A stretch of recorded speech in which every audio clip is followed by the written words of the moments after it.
In 1992, on the Isle of Man, Steve Hislop just beat Carl Fogarty's factory Yamaha by 4.4 seconds, riding a motorcycle that should not exist. The Norton had no pistons, no valves, just a spinning triangle inside an oval chamber, producing power so smooth it sounded like nothing else on Earth.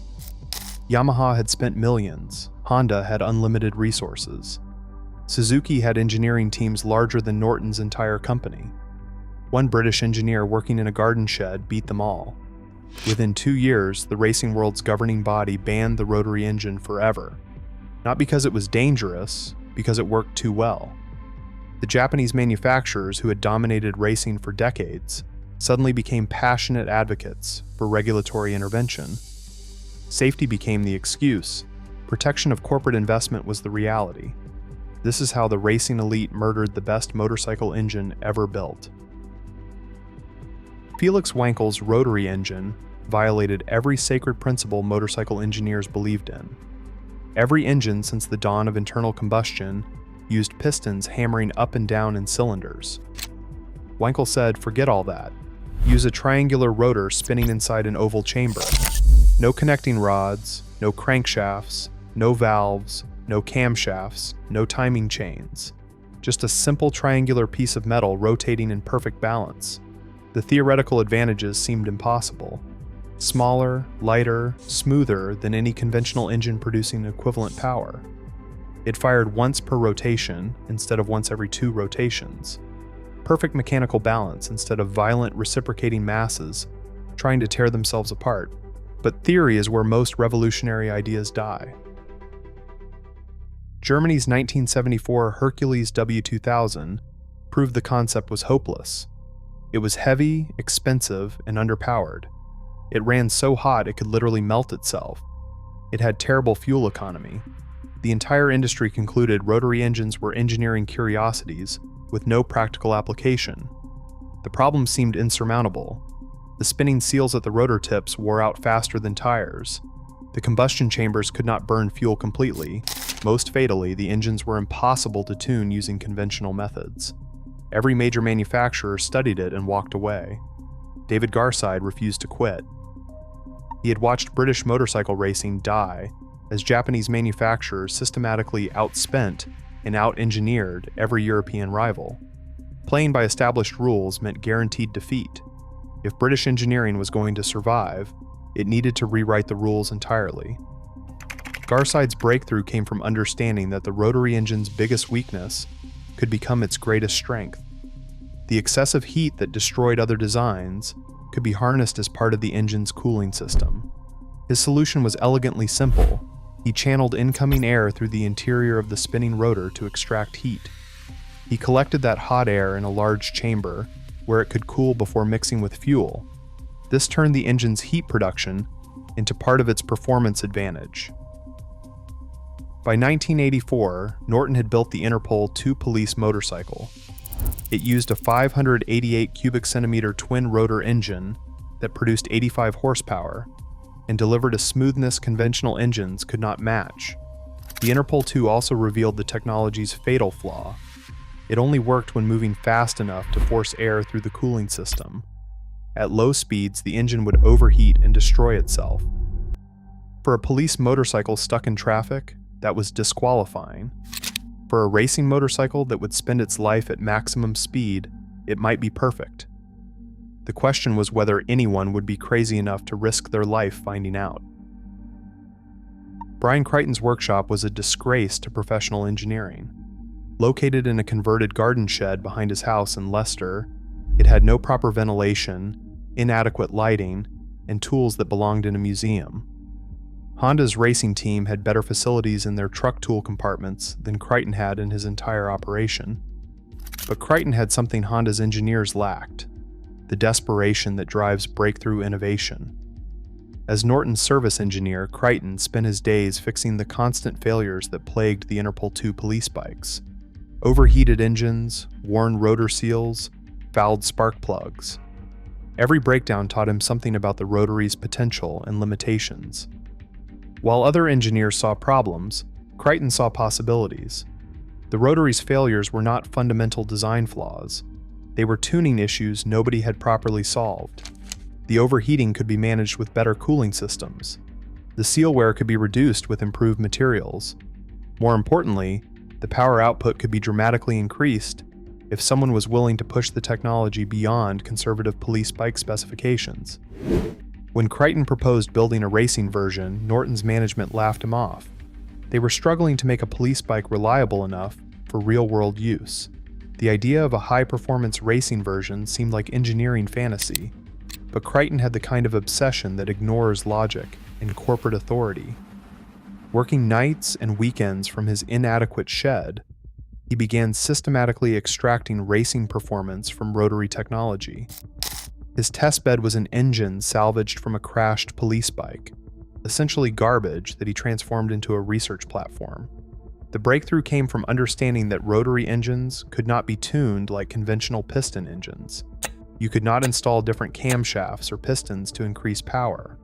Instead, the rotary required modifications to the intake and exhaust ports in the rotor housing, reshaping the combustion chambers to optimize airflow and flame propagation.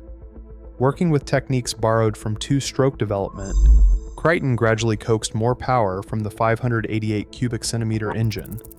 By 1987, his cobbled-together prototype was producing 120 horsepower, nearly 50% more than the police specification. The real test came when he loaded his creation onto a trailer and drove to a test track. What happened next was so shocking, it forced Norton's management to completely reconsider their position on racing development. 170 miles per hour from a 588 cubic centimeter engine built in a shed by one man working alone. Norton's executives realized they might be witnessing something extraordinary. If Crighton could achieve those results with virtually no resources, the potential for proper development seemed limitless. The first chassis was a death trap, a conventional steel frame that flexed like a wet noodle under the engine's relentless thrust. The bike actively tried to kill its riders at racing speeds. Crighton commissioned an aluminum twin spar frame designed specifically for the rotary's unique characteristics. The transformation was immediate. With proper chassis rigidity, the bike became not just powerful, but manageable. It won its second ever race in late 1987. By 1989, Steve Spray was dominating British racing circuits with a ferocity that shocked established manufacturers. He won both the Formula One and 750 cubic centimeters Super Cup championships, breaking lap records at circuit after circuit. When John Player Special agreed to sponsor the program, their iconic black and gold livery sent an unmistakable message to the racing world. This was not just another struggling British manufacturer. This was a serious challenge to Japanese dominance. Norton celebrated by launching the Formula One road bike, a street-legal rotary that only 140 people would ever own. Success created a problem Norton could not handle. Management brought in Barry Simmons, a former Honda racing manager, to professionalize operations. Corporate consultants arrived. They understood processes, but not rotary development. The conflict exploded over tire selection. Years of chassis development work, optimized for Dunlop, were invalidated overnight by a switch to Michelin compounds. In September 1990, Crighton resigned from Norton and founded his own team. The revolution was fragmenting just as it reached its critical moment. Steve Hislop was Scotland's fastest rider without a motorcycle. The supremely talented Scotsman had been dropped by his Yamaha team just weeks before the 1992 Isle of Man TT. He was desperate for any competitive ride. Norton's NRS 588 was a thoroughbred without a jockey. The latest evolution of rotary technology featured 135 horsepower, a sophisticated Harris aluminum chassis, and engineering that represented the pinnacle of British innovation. The partnership was born of mutual desperation. What resulted was one of the most intense battles in racing history. The 1992 Senior TT should have been a mismatch. Carl Fogarty's factory Yamaha represented everything Japanese manufacturers had learned about building perfect racing motorcycles. Unlimited development budget, factory support, sophisticated electronics, and a rider who knew every inch of the 37.73-mile mountain course. The Norton looked pathetic by comparison. Painted in unfamiliar white instead of the iconic JPS colors, it represented a tiny British team with a fraction of Yamaha's resources. But the Isle of Man TT has never cared about logic or corporate budgets. From the opening miles, spectators knew they were witnessing something extraordinary. Both riders were pushing far beyond their normal TT pace, setting sector times that approached the absolute limit of human capability on public roads lined with stone walls and telegraph poles. Lap 1. Fogarty led by 2.4 seconds at Ramsey hairpin. His Yamaha's superior handling advantage showed through the technical mountain sections. But Hislop was clawing back time on every straight as the Rotary's seamless power delivery pulled him past braking markers no conventional engine could reach. Lap 2. The gap had shrunk to 1.8 seconds at Cronk Nimona. Radio commentators were struggling to find words for the intensity unfolding on the mountain. Both riders were operating in a realm beyond normal human experience. Lap 3. Hislop took the lead by 0.6 seconds at Ballock Bridge. The crowd could hear the difference. Where Fogarty's Yamaha screamed with mechanical fury, the Norton sang with an otherworldly smoothness that seemed to defy the laws of internal combustion. Lap 4. Fogarty fought back with desperate aggression, regaining the lead by 1.2 seconds at the bungalow. Every technical section belonged to Yamaha's precise handling, every straight to Norton's revolutionary engine. Neither rider was giving an inch. Lap 5. With victory hanging in the balance, the gap fluctuated corner by corner. At Glen Helen, Hislop led by half a second. By Governor's Bridge, Fogarty was ahead by the same margin. 20 years of racing experience meant nothing. Both riders were riding beyond the edge of known possibility. On the final lap, Fogarty threw everything into one last, desperate assault. His final lap of 121.28 miles per hour represented the absolute limit of what was physically possible on the mountain course, a speed that should have been unbeatable. But when the checkered flag fell, Hislop had won by 4.4 seconds. The victory silenced the racing world. A bankrupt British manufacturer with radical technology had defeated the might of Japanese factory development on motorcycling's most prestigious stage. Hislop climbed off his Norton, and his hands were shaking. He later described the race as the most terrifying experience of his life. 6 laps of wrestling with a machine that felt like it was trying to kill him, while simultaneously pulling him to speeds no human should survive. The racing world celebrated what seemed like a triumph for innovation over corporate domination, but they were witnessing something else entirely. The last victory the Rotary engine would ever achieve. The very success that proved its brilliance had just signed its death warrant. Within hours, the whisper campaigns began. Japanese manufacturer executives, who had watched their supposedly superior technology get humiliated by a British shed-built engine, were not interested in sporting congratulations. They were interested in making sure it never happened again.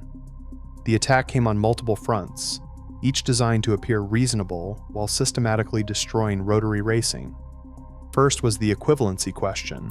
How do you fairly compare a 588 cubic centimeter rotary to a 750 cubic centimeter or 1,000 cubic centimeter piston engine? The racing world had never solved this fundamental problem, relying instead on arbitrary formulas that satisfied no one. Suddenly, these formulas became urgent matters requiring immediate attention. Safety provided the perfect public justification. The rotary did run dangerously hot, with exhaust temperatures reaching 1,200 degrees Celsius, creating genuine fire risks. The engine's lubrication system sprayed unburned oil from the exhaust, which could ignite when combined with those extreme temperatures. Racing marshals who had ignored far more dangerous situations for decades suddenly became deeply concerned about rotary safety. But the real pressure was financial. Japanese manufacturers had invested hundreds of millions developing conventional four-stroke technology. They had entire research facilities dedicated to perfecting piston engines. They had supply chains optimized for conventional components. They had dealer networks trained to service traditional motorcycles. They were not about to let a British engineer working in a garden shed render all those investments obsolete. The political machinery of international racing began grinding toward its inevitable conclusion. Brian Crichton's private team inadvertently accelerated their own destruction with one final brilliant triumph. After Norton's factory program collapsed in 1993, Crichton continued developing rotary technology independently. His tiny operation survived on modest sponsorship from Duckham's Oil and the kind of obsessive engineering that cannot be bought with corporate budgets. In 1994, with Ian Simpson riding, they achieved the impossible. They won the British Superbike Championship. Simpson defeated factory teams from Ducati and Kawasaki, manufacturers who had spent millions on conventional development, using a motorcycle built in what was essentially an advanced shed. The victory was a masterpiece of engineering over resources. It proved that brilliant innovation could still embarrass corporate might even when the playing field was deliberately tilted against you. It was also the final nail in the Rotary's coffin. The sight of Ian Simpson celebrating with the championship trophy, while Ducati and Kawasaki engineers stood empty-handed, was more than the racing establishment could tolerate. If a shed-built British engine could defeat the best conventional technology from Europe and Japan, what did that say about the millions being spent on factory development programs? What did it say about the entire structure of modern racing? After the 1994 season, the International Motorcycling Federation moved with surgical precision. New technical regulations were introduced that effectively banned rotary engines from major competition. The official justification cited safety concerns and competitive equity. The unofficial reality was that revolutionary technology had been assassinated by bureaucrats who understood that sometimes the greatest threat to the established order is not inferior competition, it is superior innovation. The rotary engine had not been defeated on the racetrack. It had been murdered in committee rooms by officials who found its success inconvenient for the manufacturers who funded international racing. We will never know how far the technology could have advanced. Crichton's 1994 championship-winning bike was still early-stage development. He had ideas for improvements that would have increased power, reduced weight, and solved the remaining reliability issues. But development requires racing. Racing provides the brutal testing environment that reveals weaknesses and validates solutions. Without competition, there is no reason to improve, no benchmark to beat, no rivals pushing you toward perfection. The ban killed not just the rotary engine, but the entire evolution it could have triggered. Technical regulations are not just about safety and fairness. They are about protecting massive corporate investments from disruptive innovation that could render them worthless overnight. The Japanese manufacturers who complained about rotary unfairness had themselves used superior resources to systematically destroy European competition for 20 years. They had outspent, outdeveloped, and outmarketed every British and Italian manufacturer until only a handful survived. But when facing technology that could challenge their dominance, they suddenly became passionate advocates for regulatory intervention. The Rotary's influence on modern motorcycles is almost invisible, but it is there. The smooth power delivery that modern bikes achieve through sophisticated electronics was inherent in the Rotary's mechanical design. The compact packaging that allows current superbikes to house massive engines in tight chassis was pioneered by Wankel's triangular rotor concept. Most importantly, the Norton Rotary proved that breakthrough innovation does not require massive budgets or corporate backing. It requires obsession, brilliance, and a willingness to ignore conventional wisdom when it stands in the way of revolutionary thinking. But it also proved that in modern motorsport, being right is not enough. Being superior is not enough. Sometimes even demonstrating you are better on the racetrack is not enough if your success threatens the wrong people. The Rotary didn't fail because it was inferior. It succeeded so completely that it had to be destroyed. Here is the question they don't want you asking. If one man working in a garden shed could build technology superior to what massive corporations achieved with unlimited budgets? What else is being suppressed right now because it threatens the wrong interests? Did the FIM make the right decision for safety? Or did they commit one of the greatest acts of technological assassination in racing history? Drop a comment and let me know which of these facts shocked you most. Hit subscribe so we can keep exposing the truth the industry doesn't want you to know.